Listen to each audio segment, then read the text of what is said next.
નમસ્કાર વિદ્યાર્થી મિત્રો, આપણે રોકડ મેળનો અભ્યાસ કરીએ છીએ અને બે ખાનાવાળા રોકડ મેળનો લાસ્ટ આપણે અભ્યાસ કર્યો, વટાવ અને રોકડનું ખાનું.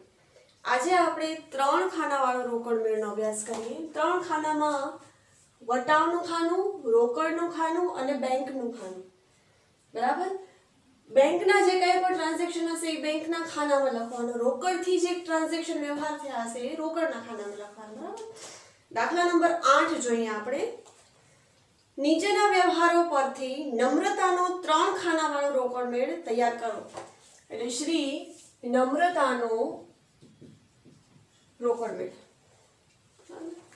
એક વ્યવહાર જોતા જઈએ. આય બાજુ બધી જ આવકો લખવાની છે અને વ્યય બાજુ બધી જ જાવકો દર્શાવશું. 2015 ઓગસ્ટ પહેલી શરૂઆતની રોકડ શિલ્લક 7000 અને શરૂઆતની બેંક શિલ્લક 6000. એટલે રોકડની પણ શરૂઆતની બાકી આપી છે અને બેંકની પણ શરૂઆતની બાકી આપી છે. તારીખ છે 2015 ઓગસ્ટ પહેલી. શરૂની બાકી વટાવના ખાનામાં ડેશ કરશું. રોકડની શરૂની બાકી છે 7000 અને બેંકની શરૂની બાકી છે 6000. શરૂની બાકી હંમેશા ઉધાર બાજુ લખશું કેમ કે રોકડ અને બેંક એ ચાલુ મિલકત છે અને મિલકતોની હંમેશા ઉધાર બાકી હોય.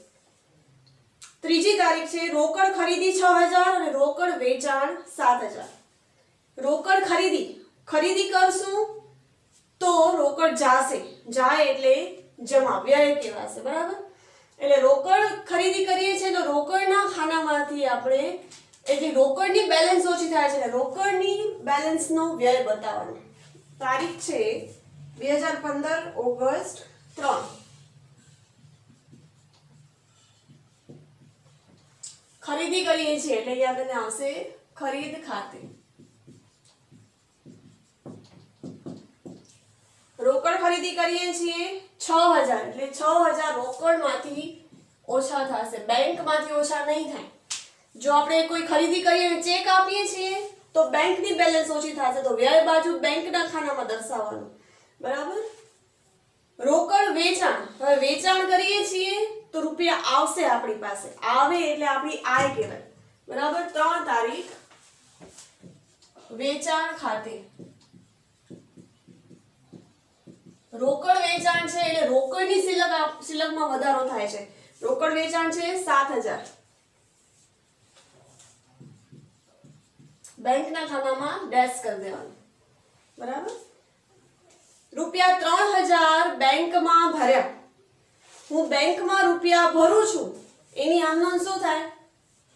રોકડ જાય છે બેંકમાં એટલે બેંક બેલેન્સ વધે છે અને રોકડ બેલેન્સ ઘટે છે, એટલે બેંક અકાઉન્ટ ડેબિટ અને રોકડ અકાઉન્ટ ક્રેડિટ થાય. બરાબર. બેંકની બેલેન્સ વધે છે એટલે અહીંયા કને આપણે આમનોંધ શું કરીએ છીએ? આપણે બેંક ખાતે ઉધાર તે રોકડ ખાતે જમા. બરાબર. એટલે બે અસર થશે એની. એક બેંકના ખાનામાં બેલેન્સ વધશે એટલે બેંકની આય થશે, રોકડની બેલેન્સ ઘટશે એટલે રોકડની વ્યય થશે, અને જમા ખર્ચી વ્યવહાર કહેવાય. એટલે આપણે શું કરવાનું? 3000 રૂપિયા બેંકમાં ભર્યા એટલે પહેલે એ વસ્તુ વિચારો, બેંકમાં ભરીએ છીએ, બેંક બેલેન્સ વધે છે 3000 એટલે આપણે 3000 થી આઈ બાજુ લખી દેવાના અને વિગતમાં શું લખવાનું? રોકડ ખાતે. તારીખ છે 5. બરાબર. આ આપણે બેંક બેલેન્સ વધારી દીધી. હવે રોકડ બેલેન્સ ઘટાડવી પડશે તો વ્યય બાજુ રોકડ બેલેન્સ ઘટાડી દઈએ 3000 રોકડના ખાનામાં અને વિગતમાં શું આવશે? બેંક ખાતે. જુઓ છો તમે, બેંક ખાતે લખ્યું છે અને ખાનું રોકડનું છે, રોકડ ખાતે લખ્યું છે અને ખાનું છે બેંકનું. આને કહેવાય જમા ખર્ચી વ્યવહાર. એટલે ખાપર જે બનાવ્યો છે આપણે ખાપામાં જખ લખી દેવાનું. જખ એટલે જમા ખર્ચી વ્યવહાર. બરાબર. ત્યાર પછી ધંધામાં વધુ નાણાંની જરૂર હોવાથી પ્રભુ પાસેથી 8% વ્યાજના દરે ₹5000 ની લોન લીધી. હવે 5000 ની લોન લઈએ છીએ આપણે એટલે આપણી પાસે રૂપિયા રોકડ આવે છે। વધુ નાણાંની જરૂર હોવાથી 5000 ની લોન લેશું તો લોન લઈએ છીએ એટલે આપણી પાસે રોકડ બેલેન્સ વધશે।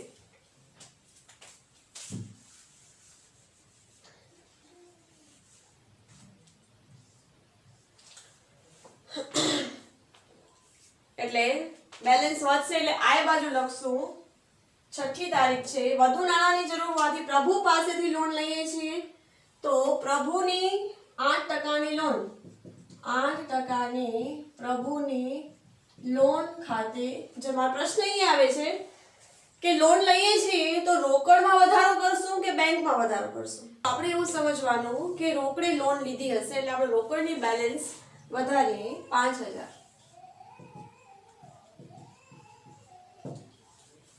બરાબર। ત્યાર પછી 8મી તારીખનો વ્યવહાર છે। 3000 નો માલ 10% રોકડ વટાવે માનસીને વેચ્યો। માનસીએ જરૂરી રકમનો ચેક આપ્યો અને જે બેંકમાં ભર્યો। હવે ચેક આપે છે આપણે વેચીએ છીએ, પેલે સાઈડ નક્કી કરો, માલ વેચશું એટલે આય થશે।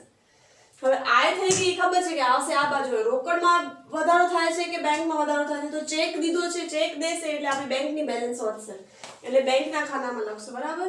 3000 નો માલ આપણે માનસીને વેચ્યો છે તો વેચાણ ખાતે તારીખ છે 8। વિગતમાં શું આવશે? વેચાણ ખાતે। 3000 નો માલ 10% રોકડ વટાવ। 3000 નો માલ 10% રોકડ, 3000 માંથી 300 બાદ કરો એટલે કેટલો? 2700 રૂપિયાનો ચેક આપશે અને 300 રૂપિયા છે આપણો વટાવ એટલે વટાવના ખાનામાં કેટલું લખશું આપણે? 300 રૂપિયા। બરાબર। 10મી તારીખનો વ્યવહાર છે। ₹7000 નો માલ દ્વિજ પાસેથી ખરીદ્યો અને 50% રકમ તરત જ રોકડેથી ચૂકવી આપી। રોકડેથી ચૂકવશું એટલે રોકડ બેલેન્સ ઘટશે। હવે આપણે માલ ખરીદીએ છીએ એટલે રોકડ બેલેન્સ જાય છે એટલે વ્યય બાજુ લખશું તારીખ 10। ખરીદી કરીએ છીએ એટલે વિગતમાં શું આવશે? ખરીદ ખાતે। હવે 50% રકમ તરત જ રોકડે ચૂકવીએ છીએ એટલે 7000 નો માલ ખરીદીએ છીએ એના 50% એટલે કે 3500 રૂપિયા આપણે ચૂકવીએ છીએ એટલે રોકડના ખાનામાં કેટલા લખવાના? 3500 3500।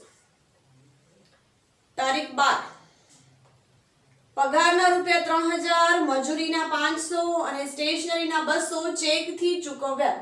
આ બધું ચેકથી ચૂકવીએ છીએ એટલે વ્યય થશે, સાઈડ નક્કી થઈ અને બેંકથી ચેકથી ચૂકવીએ છીએ એટલે બેંક બેલેન્સ ઘટશે। બરાબર। તારીખ છે 12। તારીખ 12 છે પગાર ખાતે, પછી એ જ તારીખમાં મજૂરી ખાતે અને એ જ તારીખે સ્ટેશનરીના ચૂકવીએ છીએ એટલે સ્ટેશનરી ખાતે। બધા આવશે બેંકના ખાનામાં 3500 અને સ્ટેશનરીના છે 200। બરાબર। બધું બેંકથી ચેકથી ચૂકવે છે એટલે બેંક બેલેન્સ ઘટશે। 14મી તારીખ કમિશનના 1000 અને દલાલીના 500 રોકડા મળ્યા। રોકડ મળે છે એટલે આય થશે। બરાબર। તારીખ છે 14 તારીખે કમિશન ના મળે છે અને દલાલી ના મળે છે એટલે કમિશન ખાતે અને દલાલી ખાતે। કમિશન ખાતે, દલાલી ખાતે બંનેના રોકડા મળે છે એટલે રોકડના ખાનામાં લખશું દલાલીના 1000 કમિશનના અને 500 છે એ દલાલીના। બરાબર। 16મી તારીખે બેંકે ₹100 સિલક પરના વ્યાજ પેટે નમ્રતાના ખાતામાં જમા કર્યા। હવે બેંક આપણા ખાતામાં જમા કરે છે એટલે આપણી બેંકની બેલેન્સ વધે છે। બેંકે 100 સિલક પરનો વ્યાજ, બેંકનો વ્યાજ છે એ આપણી આવક થશે। બરાબર। તારીખ છે 16। વિગતમાં શું લખવાનું? બેંક વ્યાજ એટલે વ્યાજ મળશે એટલે બેંકની બેલેન્સમાં વધારો થશે 100।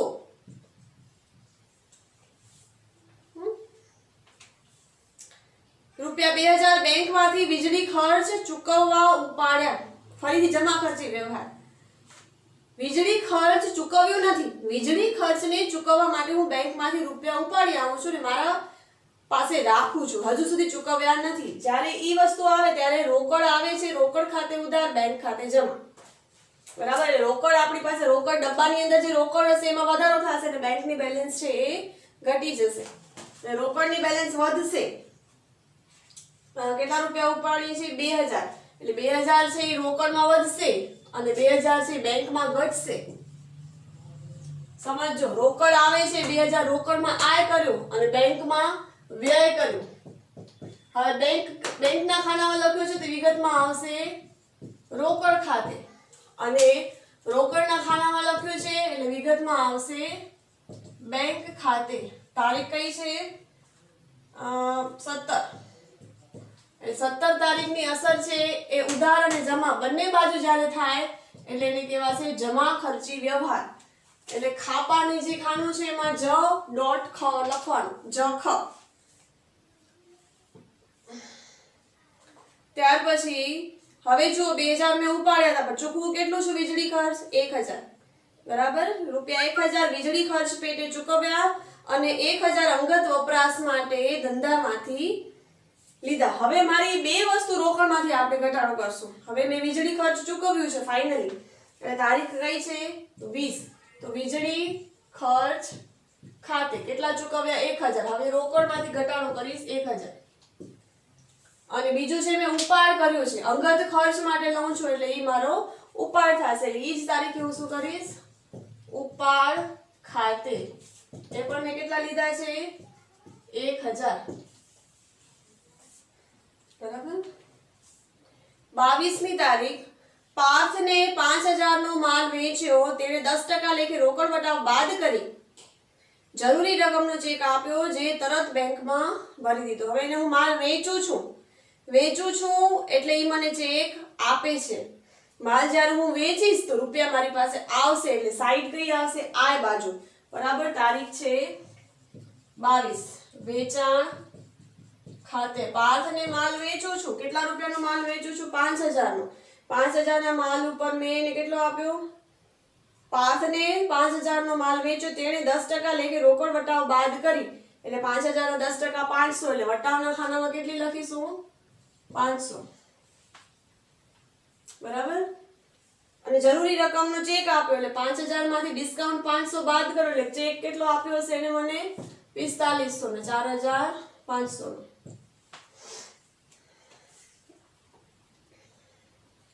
25મી તારીખ પાર્થે આપેલો ચેક નકરાયો. હવે પાર્થે મને જે ચેક આપ્યો છે એ શું થયો છે? બાઉન્સ થયો છે. મતલબ કે મને એટલા રૂપિયા મળ્યા હશે નહીં. હવે ચેક નકરાય છે તો એને મને શું કરવાનું? એની રિવર્સ એન્ટ્રી કરવાનું, કેમ કે મેં બેલેન્સ વધારી દીધી છે. વાસ્તવમાં મારી બેલેન્સ વધી હશે નહીં. બરાબર. એટલે નકરામણીની નોંધ કરવી હશે તો નકરામણીને આપણે શું કરવાનું કે મારી બેલેન્સને વધારીશ નહીં. એટલે હવે મને શું કરવું પડે? એ પાર્થ ઉપર હું ફરીથી માંગીશ રૂપિયા. બરાબર. એટલે આપણને શું કરવાનું? જ્યારે નકરાય છે તો એની રિવર્સ એન્ટ્રી કરી દેવાની. હવે મને 4500 રૂપિયા જે મળ્યા છે એ મેં દર્શાવ્યું છે કે મારી બેંક બેલેન્સ વધે છે. વાસ્તવમાં મારી બેલેન્સ વધતી નથી એટલે મને એને શું કરી દેવાનું? બેંક બેલેન્સ ફરીથી ઘટાડી દઉં. બરાબર. એટલે એની અસર કોઈ થઈ નહીં. અને વિગતમાં મને શું લખવાનું કે મને કોની પાસેથી રૂપિયા હવે લેવાના થશે? પાર્થનો ચેક નકરાયો છે એટલે મને વિગતમાં શું લખવાનું? હવે પાર્થ ખાતે. મતલબ કે હું પાર્થ પાસેથી 4500 રૂપિયા માંગીશ. બરાબર. તારીખ છે 25. ચેક નકરાયો. બંસરીને 28મી તારીખ બંસરીને જૂના દેવા પેટે 6050 નો ચેક આપ્યો. કુલ દેવું 6100 નું હતું. હવે બંસરીને હું શું કરું છું? રૂપિયા આપું છું. બરાબર. એટલે મારો વ્યય થાય છે. કેટલા રૂપિયા આપું છું? 6050 નો ચેક આપું છું. એટલે મને 6050 છે મારા બેંકમાંથી ઓછા થાય છે. હવે 6100 નો દેવું હતો એટલે 50 રૂપિયા મેં શું કર્યું? એને વટાવ મળ્યો મને. બરાબર. એટલે 50 રૂપિયા વટાવના ખાનામાં લખશું. તારીખ છે 28. વિગતમાં આવશે બંસરી ખાતે. બરાબર.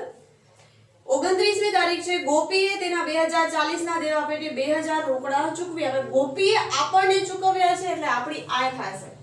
2040 ના દેવા પેટે 2000 રોકડા ચૂકવે છે, 2000 રોકડા ચૂકવે છે એટલે 2000 રોકડની બેલેન્સ વધે છે. હવે એના પાસેથી લેવાના કેટલા હતા આપણે 2040 એટલે 40 રૂપિયા શું થયું વટાવ થયો. ને વિગતમાં શું લખશું 29 તારીખ અને વિગતમાં લખશું ગોપી ખાતે. બરાબર. ત્યાર પછી છે 31મી તારીખ ₹5000 હાથ ઉપર રાખી બાકીની રકમ બેંકમાં ભરી દીધી. હવે મેં કેટલા રૂપિયા બેલેન્સ રાખી છે હાથ ઉપર 5000 રૂપિયા મેં હાથ ઉપર રાખ્યા અને બાકી બધા મેં શું કર્યા છે બેંકની અંદર ભરી દીધા. હવે મારી પાસે રોકડ કેટલી છે આનો મને ટોટલ ગણ 7 ને 7 14 ને 15 ને 5 20 20 ને 22 23 24 એટલે 24500. બરાબર. મારી પાસે રકમ કેટલી છે 24500. એટલે હું પહેલા રોકડ ખાતું બંધ કરું અને ટોટલ મારી પાસે 24500 રોકડ છે. એના ઉપરથી હાથ ઉપર કેટલી રાખું છું 5000 એટલે 5000 છે એ હું અલગ લખીશ. એને હું શું લખીશ તારીખ છેલ્લી આવશે 31 બાકી આગળ લઈ ગયા. એટલે હવે અહીંયા જે ખૂટતી રકમ આવશે એ હું શું કરીશ બેંકની અંદર ભરી દઈશ. એટલે 31મી તારીખે જ બેંક ખાતે 24500 માંથી આ બધી રકમ મારે બાદ કરવાની. બરાબર. 24500 માંથી હું બાદ કરીશ અને જે બેલેન્સ આવશે એ હું શું કરીશ બેંકની અંદર ભરી દઈશ.